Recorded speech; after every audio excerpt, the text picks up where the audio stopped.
Good morning. Okay, let me make sure my volume is all the way up because it wasn't. It is Miana Monday, and it's the afternoon, so sorry for not coming to you a little bit earlier as I do. I think I'm going to start doing both night and day on Monday, so you'll get a double dose of Miana Mondays going forward. So I'm very excited. I took my weave out, so don't mind my hair today. Hi.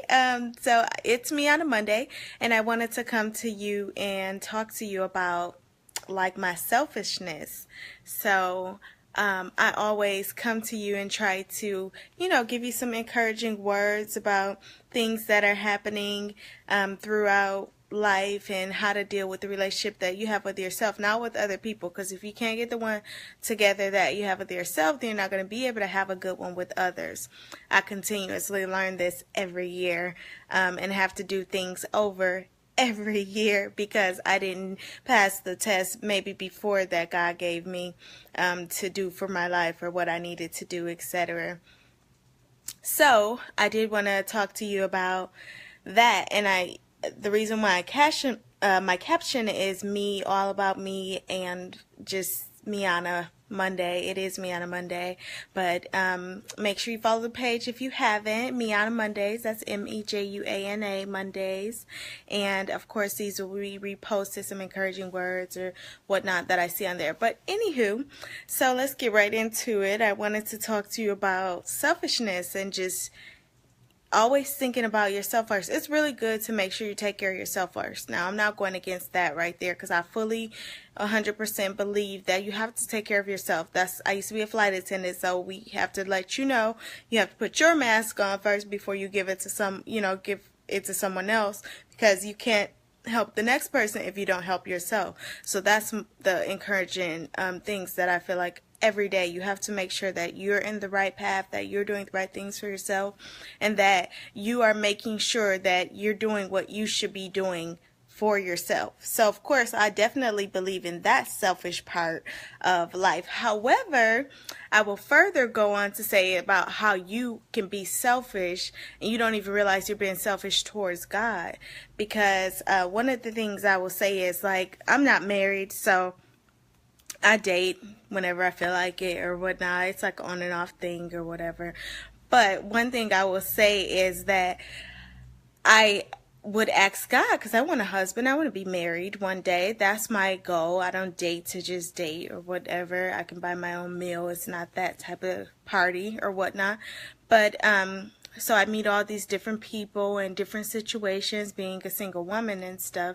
And I would ask God, like, I'm asking God for my husband. So I'm making it so specific. My list is this, I need this, and I don't want this. And because I've been, I've dated, I know people, and I feel like I know myself. So I asked for all of these things that I felt like I needed or wanted or I couldn't tolerate. So my deal breakers, etc. So I would ask for that specific list from him. Okay.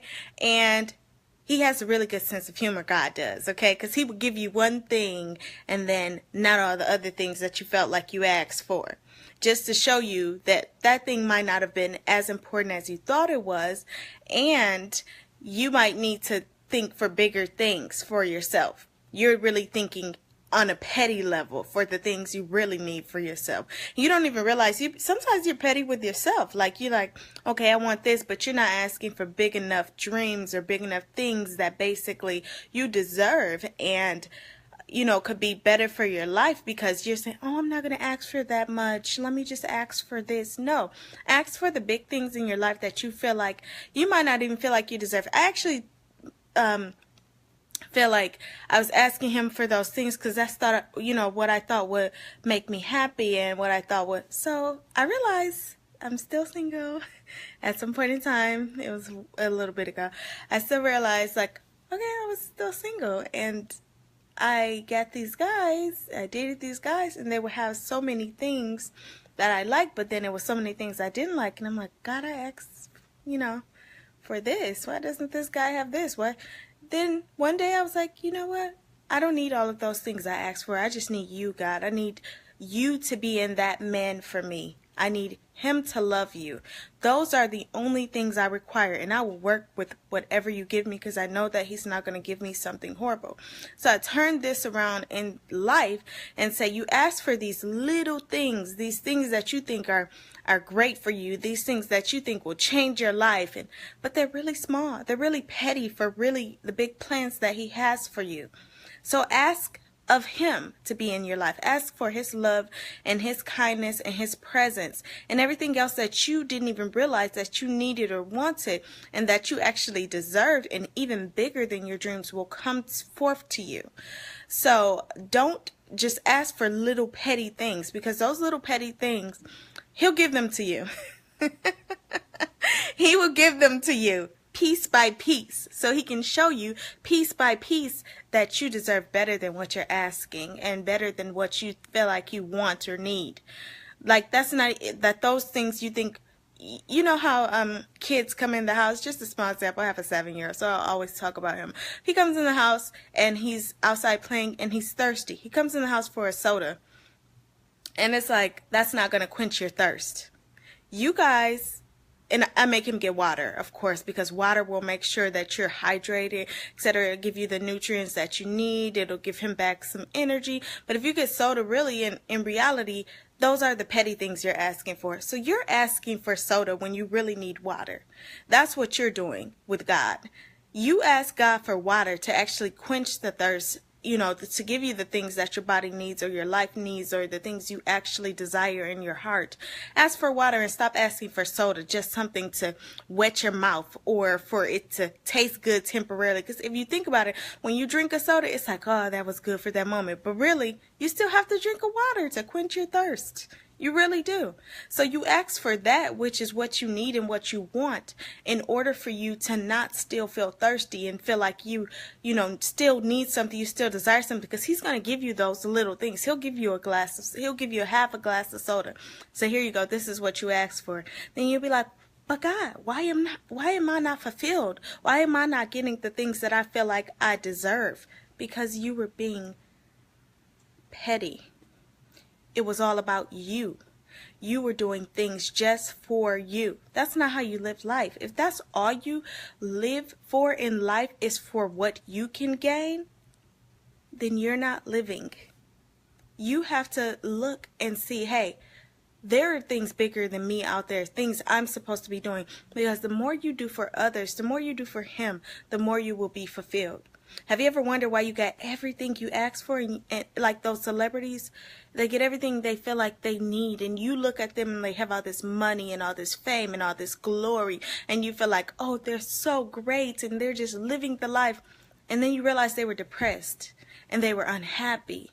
It's because at some point in their life, they were only living for themselves. And that's not enough. There is so much more to live for out there. And number one is God. Like, you live for the things that he brought you here to do, because it's not about you. I'm sorry if nobody ever told you. It's not just about you. If you're not living to do or help others, because really when you help others, you're really helping yourself. Now, don't get me wrong. What I said earlier was you need to make sure you are in the position to help others. That doesn't mean you have to be financially stable. It doesn't mean that you have to have all of these hours. Sometimes helping others is letting them know that you are there for them, that your presence is felt. And that is so important just in life, in friendship, in relationships, in marriage, and in dating, etc. When people know that you are there for them, you are doing a big service to everyone, because they don't feel like they're alone, and you don't feel like you're alone because you are actually able to be there for somebody else, to help somebody else with the things that God gave you. He gave you life. That's number one. With your life, you're helping someone else. You're letting them know that you're there and that they can count on you. And so I just wanted to come to you today and talk to you on Me on a Monday about selfishness. I was selfish, and I was asking God for all these little things that I thought would help my life along, that would be better for me. And then I just stopped and I said, hey God, can I just have you in my partner?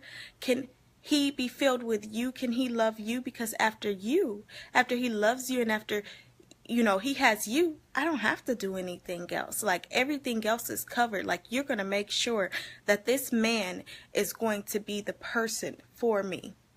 Like, everything else will be fulfilled. So that's my Miana Monday, and I always give you a challenge. So my challenge this week is for you to let somebody know that your presence is there. You are there for them.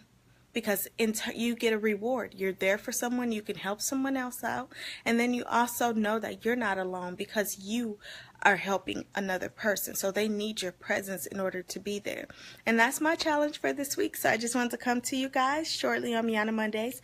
Soon, in a couple of weeks, I'm actually going to be doing 2-a-days. Working out with my cousin 2-a-day. Make sure somebody tell her I said that. And I'm going to be on Miana Monday because for whatever reason when I work out I get extra energy to speak to you guys and give some more encouragement after she has killed me in the gym. So if I get through that, I feel like I can come and talk to y'all about something like I have a background. A background of success. So like I'm going to be coming to you in June. At the beginning of June, I will have 2 times a day Miana Mondays. So I look forward to speaking with you guys and encourage someone today. Let them know that you are there because your presence is important. If nobody told you that you are important, I'm telling you today on Miana Monday that you are important and your presence is needed by people out there. So don't feel like that you're here for whatever reason you haven't figured it out. Be there for someone else. Even if you feel like you can't even be there for yourself. Let someone else know, hey, I'm here. If nobody else is there, I'm here. So, and that's how I feel about you guys. So I just want to tell you that today.